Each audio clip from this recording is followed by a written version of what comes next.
সবুজ গ্রাম বাংলা টিভির পক্ষ থেকে আমাদের সবুজ ভাইয়ের অর্থায়নে তাদেরকেও চেষ্টা করতেছি সহযোগিতা করার জন্য। বন্ধুরা, এই মুহূর্তে আমরা চলে এসেছি তেজগাঁ ৭ রাস্তার মোড়ে, যেখানে আপনার সিটি যে ফিলিং স্টেশন আছে সেই ফিলিং স্টেশনের পাশেই এখন রাত প্রায় ৩টে বাজে। একটা ছোট্ট পরিবার, এখানে একটা বোন এবং তার দুটো বাচ্চা সহকারে এখানে ফুল বিক্রি করতেছে রাত ৩টের সময়। এখানে স্টেশনে যে গাড়িগুলো আসে এই গাড়িগুলোতে এই ছোট ছোট বাচ্চারা ফুলগুলো নিয়ে নিয়ে দৌড়ে যায় এবং সেখানে বিক্রি করে দিয়ে আসে। আমি একটু কথা বলবো আপার সাথে। আপা, এখানে ফুল বিক্রি করেন কতদিন ধরে? আগে এক সপ্তাহ ধরে। এক সপ্তাহ ধরে। বাচ্চাদের বাবা কি করে? বাচ্চার বাবা প্রতিবন্ধী, বিদেশের মাথায় ফুল বেচে, আবার কারাম বাজার তরকারি টুকাই, হারা রাত হেনে রাতে ঘুমাই, সকালে মাল বেশি, হারা রাতে তরকারি টুকাই। ওনারা রাতে এই গাড়ি থেকে যে সমস্ত তরকারিগুলো পড়ে যায় নামানোর সময় কারণ বাজারে, সেখানে তরকারি টোকাইয়ে সকালে বিক্রি করে সংসার চালায় এবং রাতে এই যে এখানে ফুল বাচ্চারা মালা গেঁথে নিয়ে মা গেঁথে দিচ্ছে আর বাচ্চারা নিয়ে এই যে ফিলিং স্টেশন দেখা যায় এই ফিলিং স্টেশনে ওনারা ওই গাড়িগুলো থামলে সেখানে গিয়ে বিক্রি করে। এইভাবেই তাদের পরিবার চলে। বাচ্চাদের বাবা হচ্ছে প্রতিবন্ধী। ফুল এনে দেয় কে? আমি এনে দিই শাহবাগের থেকে। আর ফুল গা থেকে? আমি গাইতে দিই। আচ্ছা, এই বোনটাই শাহবাগ থেকে পাইকারি ফুল নিয়ে আসে, ওনারা নিজেরাই গাঁথে এবং এখানে বিক্রি করে। তো আমরা কুয়েত প্রবাসী সবুজ ভাইয়ের অর্থায়নে আমাদের যে সবুজ গ্রাম বাংলা টিভি চ্যানেল আছে সেই চ্যানেলের পক্ষ থেকে এই বোনকে একটি শীতের চাদর দিতে যাচ্ছি।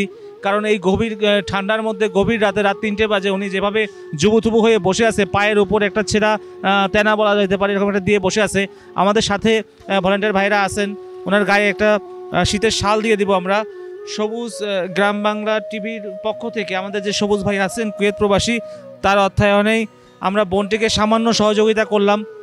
আপনারাও চেষ্টা করবেন আপনাদের আশেপাশে যেসব বোনরা এরকম কষ্টে থাকে তাদেরকে সহযোগিতা করার জন্য। দেখেন, আমি দেখলাম এখানে আমরা এই যে ঢুকছিলাম এই ফিলিং স্টেশনে, এইখান থেকে ফুল নিয়ে ওইখানে যে গাড়িগুলো থামে সেখানে বিক্রি করতে যায়। এইরকম বাচ্চাদের নিয়ে শুধুমাত্র পরিবারকে রক্ষার জন্য তারা এই পরিমাণ কষ্ট করছে এখানে। আমরা এই বাচ্চাদেরকে দুইটা শীতের সোয়েটার আমাদের যে সবুজ গ্রাম বাংলা টিভি চ্যানেলের পক্ষ থেকে দুটো সোয়েটার দিয়ে দিব। ওরা শীতে কষ্ট করতেছে। এই সোয়েটার হ্যাঁ আমরা পরাই দিই না, তো ওটা নোংরা হয়ে গেছে একেবারেই। ওটা খুলে ফেলো বাবা, নোংরা হয়ে গেছে একেবারে আর ভিজে গেছে। বন্ধুরা, এরকম অসহায় মানুষের পাশে থাকার মধ্যে একটা আনন্দ আছে। তোমার নাম কি বাবা? পাখি। পাখি, কত সুন্দর নাম। দেখছেন, 6 বছর সর্বোচ্চ বয়স হবে। একেবারে ফাঁকা জায়গা ছিল, রাত প্রায় ৩টে বাজে। এই যে ফিলিং স্টেশনটা দেখা যায় আমরা এটার পাশেই এদেরকে দেখছি রাস্তার পাশে এভাবে কষ্ট করে ফুল গেঁথে গেঁথে বিক্রি করতেছে।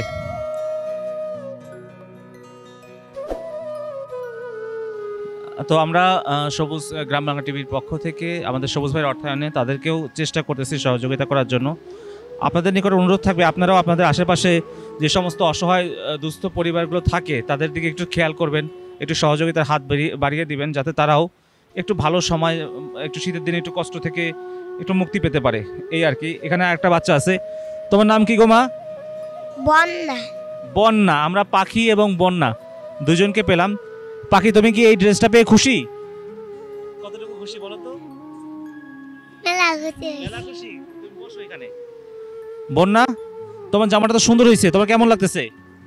সুন্দর। ভালো লাগতেছে? তুমি খুশি হয়েছো? ঠিক আছে।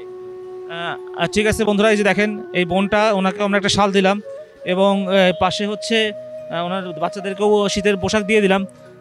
আমাদের এই যে টিভি চ্যানেলটা আছে পরিচালনা করেন হচ্ছেন সবুজ ভাই, কুয়েত প্রবাসী সবুজ ভাইয়ের অর্থায়নে পরিচালিত। তাকে যদি কিছু বলতে চান? কি বলবো, যে বাইরে দিছে বাইরের লেগে আল্লাহর কাছে দোয়া করবো, আল্লাহ যেন সামনে আমার না দেখে আরেকজনও দিব, এলে এই কামনা করি আল্লাহর কাছে। হ্যাঁ বন্ধুরা, আমরাও তাই চাই। আমাদের সবুজ ভাই যেভাবে মানুষের দিকে সহযোগিতার হাত বাড়িয়ে দিয়েছেন, আল্লাহ ওনাকে ভালো রাখুক, ওনার পরিবারকে ভালো রাখুক এবং আপনাদেরকেও সহযোগিতা করার তৌফিক দান করুক। দেখেন কত সুন্দর দোয়া পেল, এটাই আসলে বড় পাওয়া। ঠিক আছে, আপনারা ভালো থাকবেন আপা।